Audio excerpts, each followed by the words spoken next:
Have you written and formatted an up-to-date extracurricular resume? If you are a high school student, I'm going to explain to you today why it is so important that you are able to answer that question with an enthusiastic yes.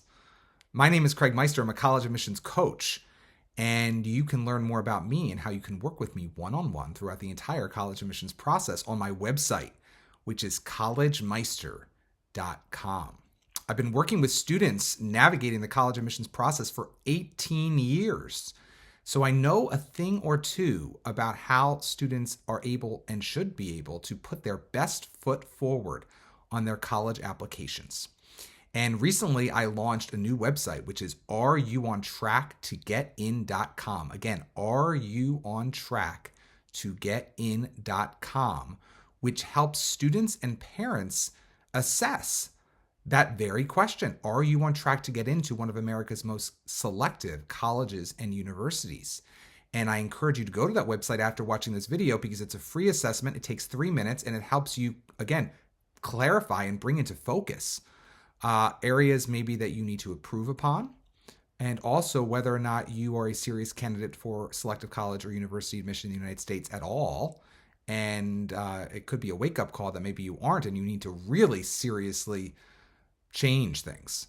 Or maybe you are in a pretty healthy place, but there is still, some work you need to do in order to give yourself the very best shot of admission. Of course, there are never any guarantees in the crazy world of selective college admission in the United States of America these days, but this assessment will help you bring into focus sort of where you or your student stands currently.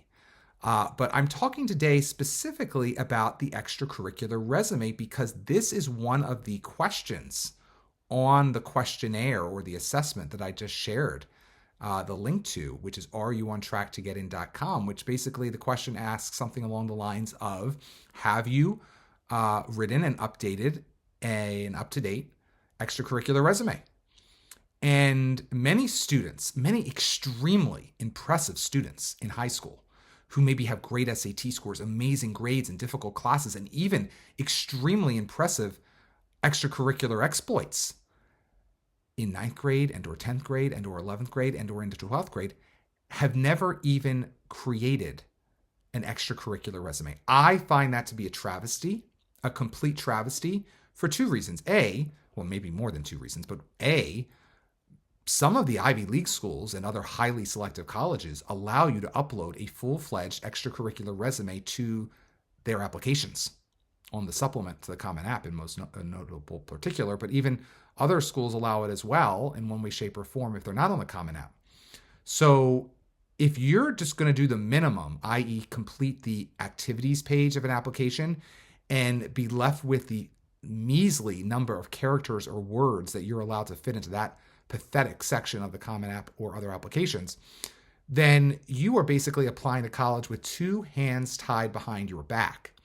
Whereas if you're creating an extracurricular resume as you complete the extracurricular activities through every step of your high school experience, not just in October of your 12th grade year, but literally completing it and updating it as a living, breathing document from the minute you graduate 8th grade all the way through the moment you hit submit on your college application. If you're updating that and writing it and redrafting it and rewriting it, you're going to have the opportunity to A, remember many more details. So now we're on another A, but B, the other reason you do it, as I was sort of alluding to before, is if colleges allow you to share this information, you share it. But B, you're going to have much clearer and more specific descriptions of what you've achieved if you are completing and updating that extracurricular resume in fits and starts, like a doctor, what they say, the apple a day keeps the doctor away statement. If you update that resume like once a week, every week of high school, you're going to have a much more muscular extracurricular resume and details to share about the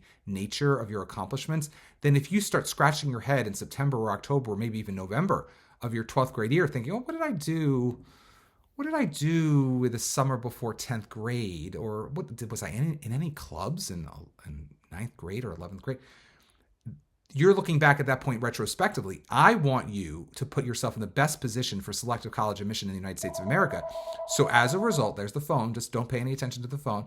As a result, I really strongly encourage you to start an extracurricular resume as early as possible in college, in high school. And then beyond that, after you've completed that extracurricular resume for the first draft, you're going to keep updating it. Because again, by the time you're hitting submit on your college application, when most of your peers are just going to be starting to think about how do they talk about, how do they communicate about, what words should you use or should I use on my resume if I even want to put it together. And many students just abort. They don't even do it. They don't do a resume. So they'll say, oh, there's an activities page. I'll just do that. And that's enough for them.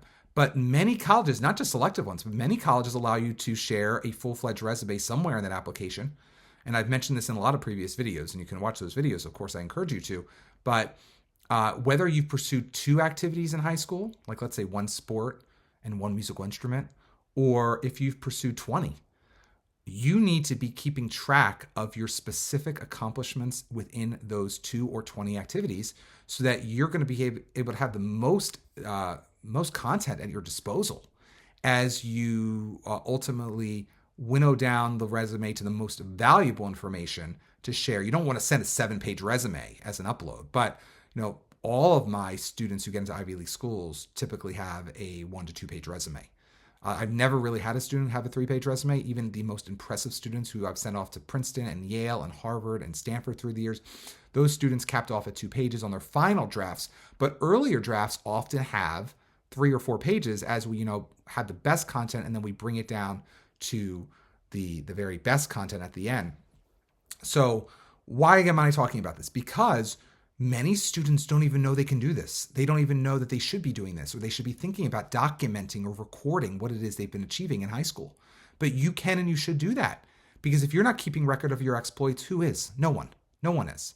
I know in some states, for instance, in Florida, you need to keep track of your community service and show that to your school and document it, because otherwise you're not a candidate for the Bright Future Scholarship.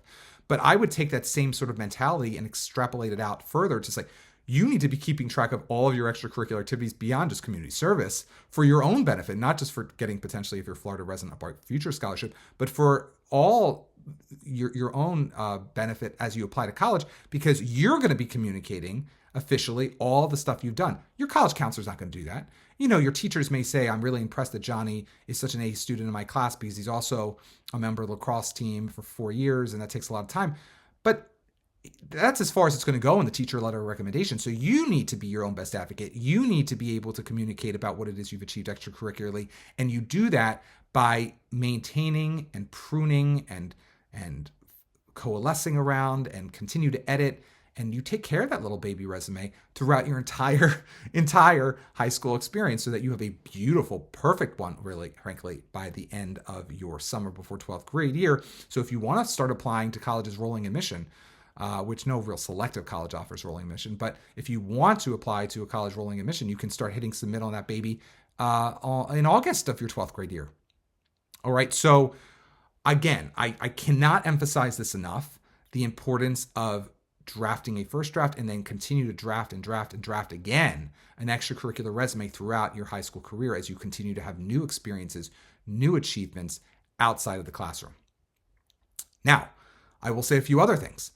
I have an actual short course about this very topic. It is very cheap. I think it's $19 right now. You can go to extraordinaryresume.com. It's linked below this video, where you can take a less than 1 hour in length course online at your pleasure, whenever it's convenient for you. Maybe you're not free until 1 o'clock this morning. You can do it then, but whenever it's good for you, where I literally walk you through the steps of how I create with students an extracurricular resume that's going to help every student, whether you're an actor or an artist or an athlete or anything in between, an extracurricular resume that really helps you put your best foot forward and differentiate you from the other students applying from your school or the other students who may be applying to the selective college or universities that you're applying to. So you sort of understand how to create the unique genre of resume that is the extracurricular resume. We are not talking about a 1987 professional resume that has an objective and then has a work experience section and then has an education section. No, we're busting out of that. This is a whole unique genre of resume that is the extracurricular resume that is associated with your common application and or other application, let's say to a school like Georgetown or MIT or the UCs that don't currently take the Common Application. So there is a link below this video, again, to that Extracurricular Resume course if you do not know where to begin.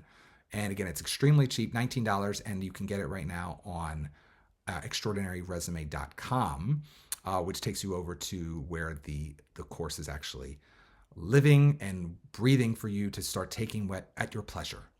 But beyond that, let's say you're not at the stage yet where you really even feel comfortable writing a resume, and you want to just get a sense of, how does the resume impact, and whether I've drafted it or not, impact one's progression toward being on track for selective college admission. For that, you want to go to areyouontracktogetin.com, which is my website, which has been recently launched, where it is a quick assessment, a 3-minute assessment where you or your parent, or if you're a parent, you as a parent can do it, can complete an assessment on behalf of your child, or if you're the student, you can complete on behalf of yourself to assess whether you as a student or your student as your child is on track potentially for selective college admission in the United States of America. It gives you a sense of important flashpoints that will be critical in building that muscle that you need to go into the field of play during your 12th grade year in the best position to compete and win in the selective college admissions game in the United States. For that, again, go to areyouontracktogetin.com. But again, to summarize, I really want to make it extremely clear. I don't care if you have just done 5 hours of community service throughout your entire high school career and you've done nothing else other than go to school, go home, go to sleep. Those 5 hours need to be communicated about on your extracurricular resume. I don't care if you do 500 hours a semester and that seems overwhelming. You need to somehow find a way to convey that into an extracurricular resume. And again, my course will help you do that. But even if you're not at the stage yet where you want to do the course, I encourage you to really realize that if a tree falls in the forest and nobody is around, does it make a sound? If you have achieved things outside of the classroom, extracurricular wise, and you're not communicating about it on your college application, did you really achieve it? It's the same idea. No one is going to be your own best advocate but you. You need to be your own best advocate throughout the college admissions process. And it starts, of course, by communicating about the truth of what you've actually achieved. And if you can't even do that, you have no business, frankly, applying to a selective college or university because you have not yet developed the skills necessary to engage in a two-way conversation about, oh, I'm learning about you, but here's what you need to learn about me.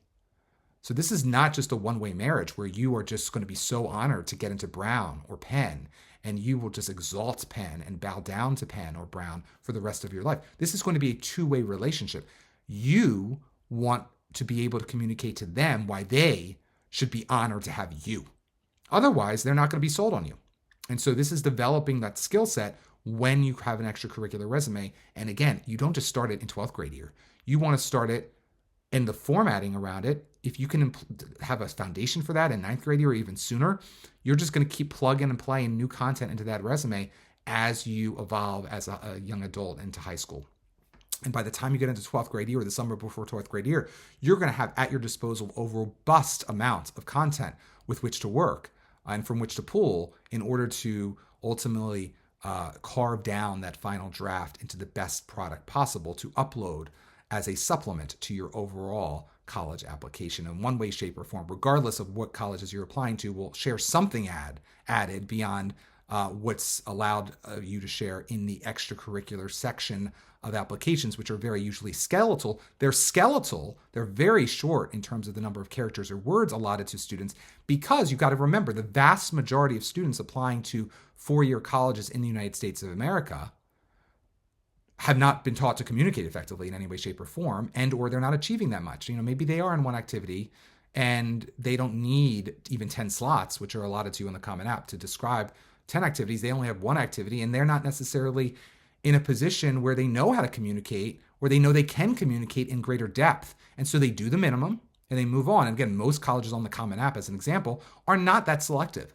So frankly, to get into those colleges, you can leave that entire page blank and get into many colleges on the Common App still. And if you complete one or two and just with 50 characters here, 150 characters there, that's not going to be a big deal. But if you're applying to big boy schools, that allow you to upload a resume, you take them up on that offer, and you have to have a resume available to do that. And even if you're not applying to a school that is allowing you to upload a full resume, there are ways that we can plug in more details about your extracurricular activities on the Common App and elsewhere. And if we work together, I'll explain how and where to do that. But that's another story for another day. But at this point, if you want to learn where you are on track or off track to get into a highly selective college or university in the United States, go to areyouontracktogetin.com. If you want to actually start putting pen to paper, that's what they used to say before the computer, but now fingers to keyboard, I guess is what you could say, in terms of drafting your first draft, next draft, extracurricular resume, definitely go to extraordinaryresume.com, which again is linked below this video, and you can get my how to build an extraordinary extracurricular resume short course in seconds. If you enjoyed this video, please give it a thumbs up and also consider subscribing to my channel. If you feel like you'd like to work with me one-on-one throughout the entire college admissions process, go to my website, which is collegemeister.com. Until next time, stay safe, stay well, and most importantly, stay stress-free throughout the entire college admissions process.